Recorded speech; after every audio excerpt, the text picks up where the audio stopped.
বন্ধুরা, আশা করি তোমরা সকলে ভালো আছো। তোমার চ্যানেলে তোমাদের সবাইকে স্বাগতম। তো স্বাভাবিকভাবে আমরা ইতিহাসের ফোর্থ সেমিস্টার নিয়ে আলোচনা করছি। আমরা এর আগে কিন্তু যথারীতি দুটো ইম্পর্টেন্ট ভিডিও তোমাদের জন্য শেয়ার করেছি। তার মধ্যে একটা হচ্ছে আমাদের ইউনিট 3-র অর্থাৎ আমাদের ফোর্থ সেমিস্টারের প্রথম যে ইতিহাসের অধ্যায়টা রয়েছে বিদ্রোহ সমূহ এবং ব্রিটিশ রাজ। তো সেই অধ্যায় থেকে আমাদের 7 মার্কের প্রশ্ন আসবে, একটা 3 মার্ক, একটা 4 মার্ক। তো কী কী প্রশ্ন আসবে আমি তোমাদের জানিয়ে দিয়েছি। খুব সব মিলে মনে হয় 6-7টা প্রশ্ন দিয়েছি, এবং সেই প্রশ্নগুলো ভালো করে রেডি করলে কিন্তু তোমরা সেখান থেকে 3 মার্কের প্রশ্ন এবং 4 মার্কের প্রশ্ন কমন পেয়ে যাবে। তারপরে ইউনিট 4 অর্থাৎ আমাদের ফোর্থ সেমিস্টারের সেকেন্ড পার্ট যেটা রয়েছে সেটা হচ্ছে জাতীয়তাবাদ ও বিচ্ছিন্নতাবাদ, যেটা থেকে আমাদের 19 মার্কের প্রশ্ন রয়েছে এবং মোস্ট ইম্পর্টেন্ট পার্ট কিন্তু আমাদের ফোর্থ সেমিস্টারের জন্য। যেখান থেকে আমাদের 8 মার্কের প্রশ্ন দুটো স্বাভাবিকভাবে আসবে, তার মধ্যে একটা লিখতে হবে। 4 মার্কের প্রশ্ন আমাদের দুটো করতে হবে, 3 মার্কের প্রশ্ন একটা করতে হবে। তো সেখান থেকে কী কী প্রশ্ন হবে সেটাও কিন্তু তোমাদের সামনে তুলে ধরেছি। আজকের আলোচনা আমাদের তারপরের অধ্যায় অর্থাৎ ইউনিট 5-এর আমাদের যে পার্টটা রয়েছে নতুন যুগের সূচনা অর্থাৎ স্বাধীনোত্তর ভারত। তো এই পার্টটার মধ্যে কিন্তু আমরা অনেকগুলো অংশ পাবো। তার মধ্যে ভারতের সংবিধানের একটা বিষয় রয়েছে, যার মধ্যে গণপরিষদের একটা গুরুত্বপূর্ণ পার্ট রয়েছে। গণপরিষদের গঠন, গণপরিষদের লক্ষ্য, গণপরিষদের উদ্দেশ্য, এইসব বিষয়গুলো কিন্তু আমাদের জানতে হবে। প্রত্যেকটা প্রশ্ন ইম্পর্টেন্ট।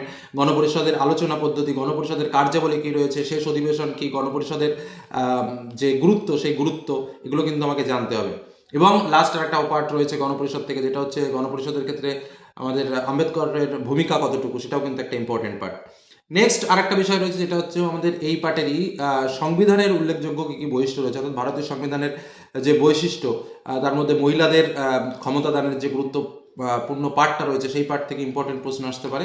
এবং আরেকটা পার্ট আমাদের যেটা রয়েছে সামাজিক আর অর্থনৈতিক যে অধিকার, সেই অধিকার অর্থাৎ মৌলিক দায়িত্ব এবং কর্তব্য আমাদের যেটা রয়েছে, সেই মৌলিক কর্তব্য মৌলিক অধিকারের পার্টটাও কিন্তু আমাদের ইম্পর্টেন্ট। নেক্সট বিভিন্ন পঞ্চবার্ষিকী পরিকল্পনা, তো স্বাধীনতার পূর্বে ফার্স্ট সেকেন্ড থার্ডের একটা পার্ট রয়েছে। তারপরে ফোর্থ ফিফথ অতটা ইম্পর্টেন্ট না থাকলেও কিন্তু আমাদের ওই ফার্স্ট সেকেন্ড থার্ডের পার্টটা কিন্তু খুব ইম্পর্টেন্ট পরিকল্পনার মধ্যে। এবং আমাদের যে পরিকল্পনা কমিশন, সেই পরিকল্পনা কমিশন সম্পর্কেও কিন্তু কিছু কিছু ক্ষেত্রে মোস্ট ইম্পর্টেন্ট। নেক্সট আমাদের আর একটা পার্ট রয়েছে, যেটা হচ্ছে নেহেরু এবং নির্জোট আন্দোলনের যে পার্টটা, যেখান থেকে কিন্তু তোমার জোট নিরপেক্ষ আন্দোলন, ইন্ডিয়া চায়না যুদ্ধ, হ্যাঁ, ধরেন নেহেরুর জোট নিরপেক্ষতা নীতি, হ্যাঁ, এবং জোট নিরপেক্ষতা নীতির ক্ষেত্রে আন্তর্জাতিক যে ভূমিকা এবং তার যে সাফল্য, সেই বিষয়টাও কিন্তু আমাদের একটা ইম্পর্টেন্ট পার্ট। তার সঙ্গে এই পার্টটা আরও একটা গুরুত্বপূর্ণ পার্ট রয়েছে, সেটা হচ্ছে উদারীকরণ, অর্থাৎ 1990-এর দিকে ভারতের যে উদারীকরণের প্রেক্ষাপট হয়, উদারীকরণের যে কারণ কি, তারপরে কি কি সংকট দেখা যায়, তারপরে কি কি কর্মসূচি গ্রহণ করা হয়, হ্যাঁ, এবং যে অর্থনৈতিক সংস্কার এবং যে সাফল্যটা আমাদের ভেতরে আসে উদারীকরণ থেকে, সেই সাফল্যের কারণ। তো এই হচ্ছে আমাদের টোটাল পার্ট। অ্যাকচুয়ালি আমাদের দেখতে নতুন যুগের সূচনা বা স্বাধীনোত্তর ভারত থাকলেও এর মধ্যে কিন্তু আমাদের মোট 5টা অংশ আছে। এবার এই অংশ থেকে আমাদের মোট 7 মার্কের প্রশ্ন আসবে। তো 7 মার্কের প্রশ্ন আসলে স্বাভাবিকভাবে একটা 4 মার্কের প্রশ্ন এবং একটা 3 মার্কের প্রশ্ন আমাদের লিখতে হবে। তো আমি তোমাদের জন্য স্পেশালি কয়েকটা প্রশ্ন তুলে ধরছি, যেটা 4 মার্ক এবং 3 মার্কের প্রশ্ন। এই প্রশ্নগুলো যদি ভালো করে রেডি করতে পারো, তাহলে এই চ্যাপ্টার থেকে আর কোনো টেনশন নেই। একদম বেছে বেছে ঠিক পরীক্ষার আগ মুহূর্তে তোমাদের জন্য এই প্রশ্নগুলো রেডি করে ফেলেছি। এই প্রশ্নগুলো শুধুমাত্র দেখে যাও, তাহলে দেখবে কোনো টেনশন করতে হবে না। আর এর আগের যে 2 চ্যাপ্টারের যে প্রশ্নগুলো দিয়েছি সেগুলোও দেখে নেবে। তো সময় নষ্ট করবো না। তবে একটা কথা বলে রাখি, যে প্রশ্নগুলো এই মুহূর্তে তোমাদের সামনে শেয়ার করছি, প্রত্যেকটা প্রশ্ন ভাইটাল এবং পরীক্ষাতে আসার মতো, কিন্তু কোনো প্রশ্ন বাদ দেবে না। অন্তত ভালোভাবে লেখার চেষ্টা করবে। 3 মার্কের প্রশ্ন আসলে 5টা পয়েন্টে উত্তর দেওয়ার চেষ্টা করবে ন্যূনতম, আর 4 মার্কের প্রশ্ন আসলে ন্যূনতম 6টা পয়েন্টে উত্তর দেওয়ার চেষ্টা করবে। সবসময় একটা নিউ পেজ বা নতুনভাবে লেখা শুরু করবে, পয়েন্টগুলো অন্য কালিতে লিখবে, বক্স করে পয়েন্ট আউটগুলো করবে এবং তারপর লেখাটা শুরু করবে। লেখা শেষ হলে, একটা প্রশ্ন লেখা শেষ হলে এন্ডিং সিম্বলটা দেবে। ঠিক আছে, এইটা কিন্তু আমার প্যাটার্ন। এই প্যাটার্নে এগোবে, নম্বর ভালো পাবে। আর সময় নষ্ট করবো না, আমরা চলে যাবো মূল ইম্পর্টেন্ট প্রশ্নগুলো কী কী আছে সেই প্রশ্নগুলো একটু দেখে নেবো। এবং অবশ্যই তোমাদের বলবো যে প্রশ্নগুলো যেন ভালো করে রেডি করে পরীক্ষার হলে যাও। চলো তাহলে দেখে নেওয়া যাক ইম্পর্টেন্ট প্রশ্নগুলো কী কী রয়েছে। তো বন্ধুরা, স্বাভাবিকভাবে আমাদের নতুন যুগের সূচনা স্বাধীনোত্তর ভারত এই অংশ, এটা হচ্ছে আমাদের মূল ইউনিট, যেটা ইউনিট 5-এ রয়েছে আমাদের। তো এখান থেকে আমাদের যে মূল পার্টগুলো আছে সেটা একবার একটু দেখিয়ে দিই তোমাদের। সেটা হচ্ছে ভারতের সংবিধান প্রণয়ন, ভারতের সংবিধানের উল্লেখযোগ্য বৈশিষ্ট্য, ভারতের বিভিন্ন পঞ্চবার্ষিকী পরিকল্পনা, আরেকটা হচ্ছে নেহেরু ও নির্জোট আন্দোলন, এবং আরেকটা হচ্ছে উদারীকরণ ও 1990-এর দশকে ভারতীয় অর্থনৈতিক সংস্কার। এই মোট 5টা পার্ট কিন্তু আমার এর ভিতরে রয়েছে। এবার এই অংশ থেকে মোট 7 মার্কের প্রশ্ন আসবে, যেটা আমি তোমাদের বললাম। একটা 3 মার্কের প্রশ্ন আমাকে লিখতেই হবে এবং একটা 4 মার্কের প্রশ্নও কিন্তু আমাকে লিখতে হবে, যদিও প্রত্যেকটা প্রশ্নের ক্ষেত্রে অথবা থাকবে, মানে এটা লেখো অথবা এটা লেখো, এটা লেখো অথবা এটা লেখো। তো যাই হোক, আমি এখন তোমাদের জন্য এই টোটাল অংশ থেকে মোট আমাদের যে পার্টগুলো রয়েছে সমস্ত অংশ থেকে বেছে কয়েকটি প্রশ্ন তুলে ধরছি। সব মিলে 9টি প্রশ্ন মাত্র তোমাদের জন্য সিলেকশন করে রেখেছি। এই প্রশ্নগুলো ভালো করে রেডি করলে এর বাইরে প্রশ্ন থাকবে না বলেই আশা রাখছি। তো চলো প্রশ্নগুলো কী কী দেখে নিই। প্রথম হচ্ছে গণপরিষদের দাবি, লক্ষ্য, গঠন, কার্যাবলী ও সীমাবদ্ধতা সীমাবদ্ধতাগুলি আলোচনা করো। এবার দেখো আমি প্রশ্নটা এমনভাবে দিয়েছি যে তার দাবিগুলো কী ছিল, তার লক্ষ্যগুলো কী ছিল, তার গঠন কেমন, তার কার্যাবলী কেমন ও সীমাবদ্ধতা। এবার এই সবগুলো দেবে সেটা কিন্তু নয়, ধরো দুটো দিল যে গণপরিষদের দাবি ও লক্ষ্যগুলি সম্পর্কে আলোচনা করো, বা গণপরিষদের গঠন ও কার্যাবলী সম্পর্কে আলোচনা করো, বা গণপরিষদের দাবি এবং তার সীমাবদ্ধতাগুলি আলোচনা করো। অর্থাৎ যে কোনো একটা বা দুটো পার্ট দিয়ে দেবে। মূলত আমাদের যে পার্টগুলো রয়েছে একটা হচ্ছে দাবি, একটা লক্ষ্য, একটা গঠন, একটা কার্যাবলী, আর একটা হচ্ছে সীমাবদ্ধতা। এই 5টা অংশের আলাদা আলাদা করে পয়েন্ট করে কিন্তু রেডি করে পড়বে, ঠিক আছে। নেক্সট দ্বিতীয় প্রশ্নতে আমরা চলে আসি।